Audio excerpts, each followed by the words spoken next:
Bismillahirrahmanirrahim. Assalamualaikum warahmatullahi wabarakatuh. InsyaAllah hari ini kumpulan kami, iaitu kumpulan 18, akan melakukan takhrij al-hadis dengan menggunakan tariqah yang ketiga. Jadi terlebih dahulu izinkan saya memperkenalkan diri saya. Saya Amirul Ashraf bin Makno, nombor metrik 068868. Jadi untuk mukadimah cara mentakhrij hadis menggunakan metod ketiga ini, iaitu tariqah yang ketiga, iaitu menggunakan kata dari bahagian matan hadis.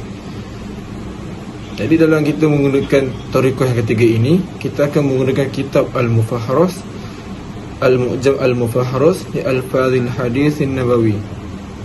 Jadi dalam kitab ini memuatkan daftar kata-kata hadis dari 9 kitab hadis yang masyhur, iaitu kitab Sunan Sittah, Muwatta' Malik, Musnad Ahmad dan Musnad Ad-Darimi.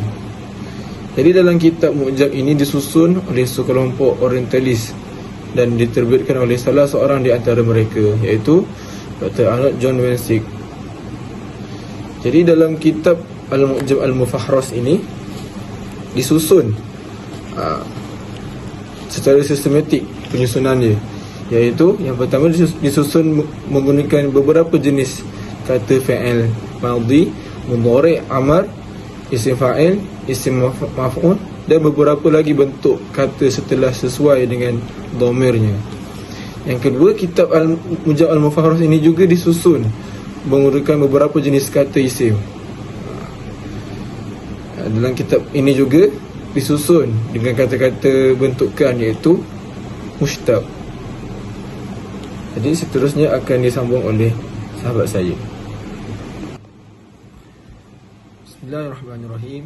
InsyaAllah saya akan bacakan hadis yang diberikan kepada kami, iaitu Haddatsana Muhammad bin al-Ala'i Haddatsana Abu Usamah an Buraidin an Abi Burdah an Abi Musa al-Ash'ari an Nabi Muhammad sallallahu alaihi wasallam qala idza marra ahadukum fi masjidina aw fi suqina wa ma'ahu nablun falyumsik ala nisarihi aw qala falyaqbid bikaffihi ay yusiba ahadan minal muslimina minha syai'.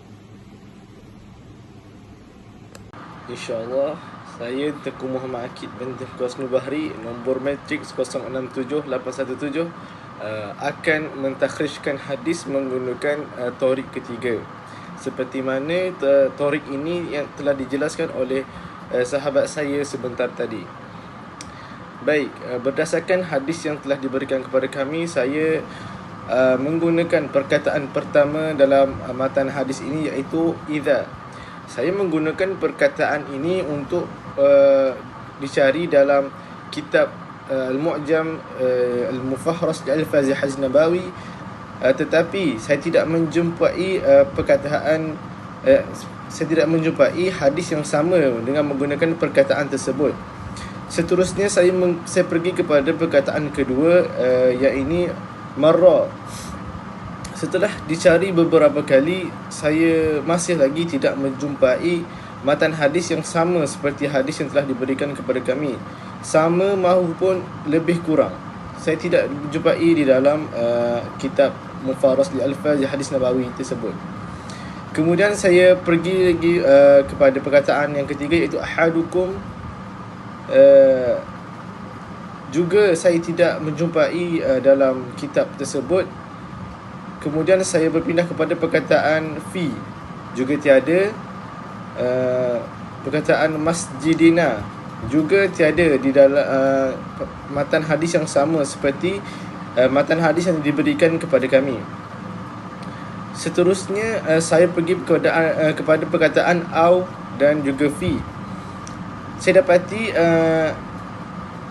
menggunakan kedua-dua perkataan itu juga saya tidak menjumpai matan hadis yang ada sama seperti matan hadis yang diberikan kepada kami pada tempoh hari. Sehingga saya menggunakan perkataan suk, iaitu perkataan asal daripada perkataan sukina. Saya menggunakan perkataan suk di dalam kitab Al-Mufaris li Alfazi Hadis Nabawi mencari perkataan sukina, dan alhamdulillah menggunakan perkataan suk saya jumpa matan hadis yang sama seperti matan hadis yang diberikan kepada kami. Matan hadis ini juga menggunakan perkataan sukina ini boleh dijumpai dalam Sunan Bukhari dalam bab fitan, bab ke-7, Sunan Muslim dalam kitab Birrun 124, dan juga kitab Sunan Abi Daud pada bab jihad hadis ke-65. Seterusnya saya pergi kepada perkataan wa untuk mencari matan hadis yang sama. Saya masih juga tidak menjumpai hadis yang sama seperti hadis kami. Kemudian saya pergi kepada perkataan ma'ahu. Saya telah mencari menggunakan perkataan asal iaitu ma'a, akan tetapi masih lagi tidak menjumpai matan hadis yang sama dengan matan hadis kami. Seterusnya saya menggunakan perkataan nabalun. Apabila saya menggunakan perkataan nabalun, saya mendapati akan wujudnya matan hadis yang sama dengan matan hadis yang diberikan kepada kami.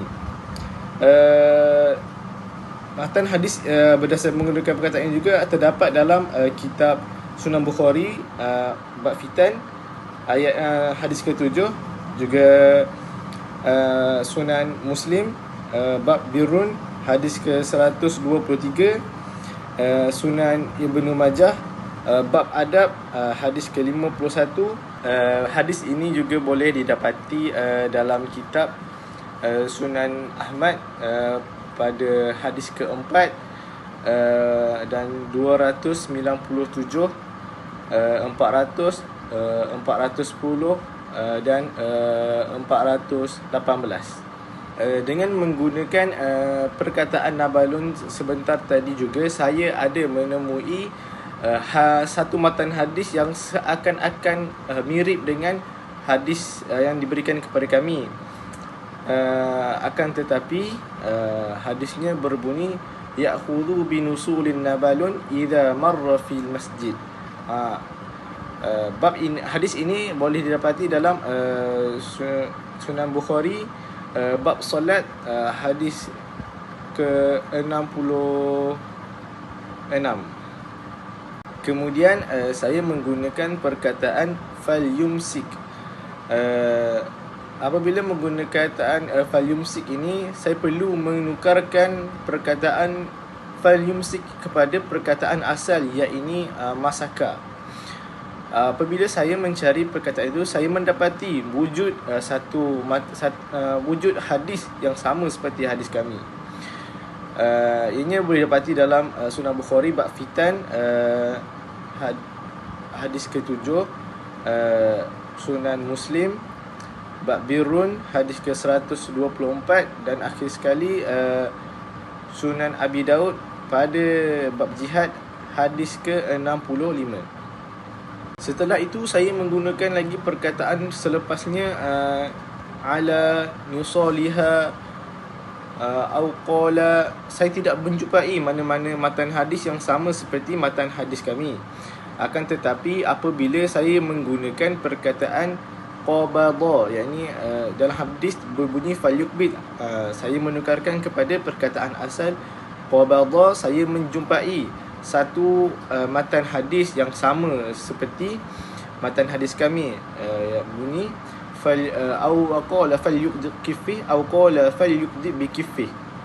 Wujud yang mana sama dengan matan hadis yang telah diberikan kepada kami.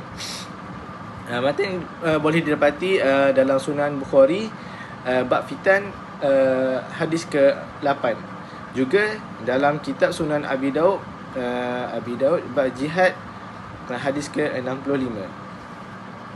Setelah menjumpai menggunakan perkataan falyukbid, saya meneruskan lagi menggunakan perkataan kifih, yang dalam hadis berbunyi bi kifih.